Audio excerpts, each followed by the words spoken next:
A obra de Francisco Cândido Xavier. 36º livro Caminho, Verdade e Vida, Emanuel, 1949. Aos seguidores de plantão de Chico Xavier, meu salve.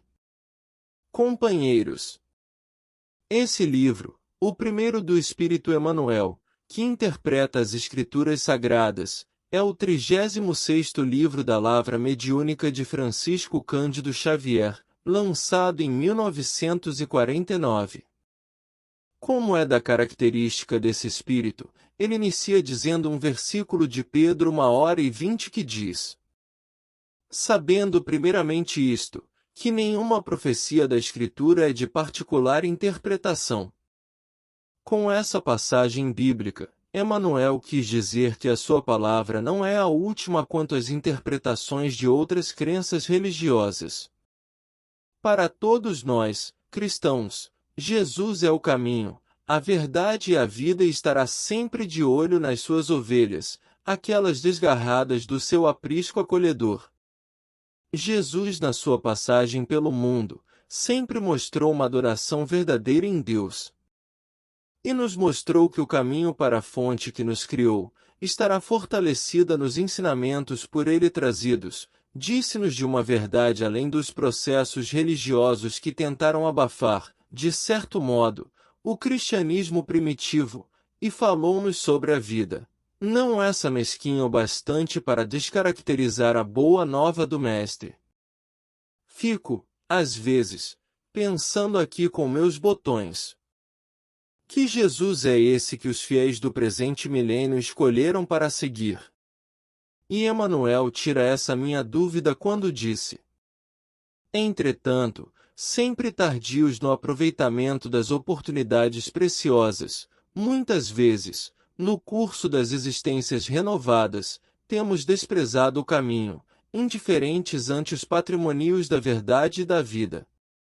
Sim, desprezamos, sem nenhum remorso, de toda a luta que Jesus travou com as crenças da sua época. E, mesmo passados mais de 2000 anos, essa luta ainda continua desviando almas no combate, principalmente delas mesmas. E ele nos traça essa diretriz segura. Todavia, é de nosso próprio interesse levantar o padrão da vontade, estabelecer disciplinas para o uso pessoal e reeducar a nós mesmos, ao contato do Mestre Divino. Não podemos mais ficar à mercê das armadilhas de falsos profetas do Evangelho. Sigamo-nos, pois, tão somente, suas diretrizes e cortemos o cordão umbilical de rótulos religiosos que, infelizmente, está afastando as pessoas de cumprir sua meta de reforma íntima, aquela pessoal. E ele nos fala desse livro, composto por 180 comentários de versículos das Escrituras Sagradas. No propósito de valorizar o ensejo de serviço, organizamos este humilde trabalho interpretativo, sem qualquer pretensão à exegese. Concatenamos apenas modesto conjunto de páginas soltas destinadas a meditações comuns. É um livro especialmente dedicado à entrada em cultos nos lares, depois da leitura do Evangelho, onde cada capítulo, com certeza, irá colocar a carapuça em nossas cabeças, no sentido de procurarmos corrigir erros, instintos, inclinações, fragilidades, sempre voltados para as paixões que aprisionam verdadeiras legiões de almas. E ele nos chama atenção quanto, no imenso conjunto de ensinamentos da Boa Nova, cada conceito do Cristo ou de seus colaboradores diretos adapta-se a determinada situação do espírito, nas estradas da vida. Coisa que, a grosso modo, não fazemos e o que deveríamos fazer já que conquistamos certos conhecimentos do fazer e não tão só, do falar. Sempre digo que é muito fácil falar de Jesus. Claro, será sempre bem-vindo falar dele, mas se passarmos para outra fase da Boa Nova, que é a sua prática, com certeza a caridade em si, agradeceria e muito. E nos fala também acerca do Evangelho.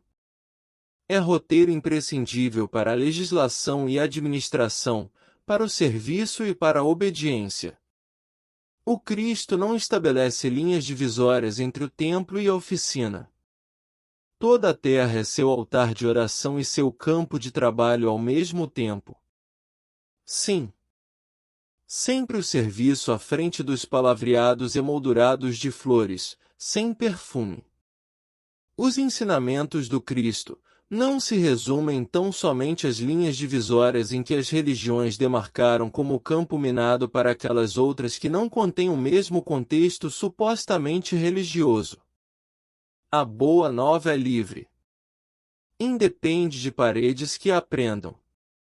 A caridade tem dessas coisas, quando assimilada a contento.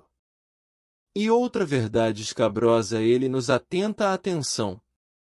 Por louvá-lo nas igrejas e menoscabá-lo nas ruas é que temos naufragado 1000 vezes, por nossa própria culpa.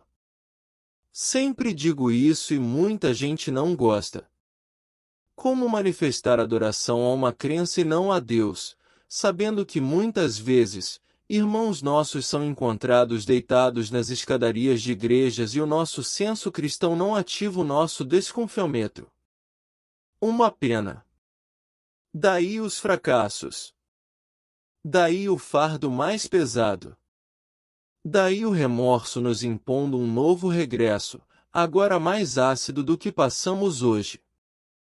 Não sou eu que apenas afirmo, e sim, é a lei de ação e reação. E para nossa reflexão, ele nos deixa esse pensamento. Compreendemos o respeito devido ao Cristo, mas pela própria exemplificação do Mestre, sabemos que o labor do aprendiz fiel constitui-se de adoração e trabalho, de oração e esforço próprio. As mãos apenas que rezam, não são as mesmas que acolhem nos braços, os desvalidos que nós mesmos enxotamos para a latrina. Comigo, meu caro leitor amigo?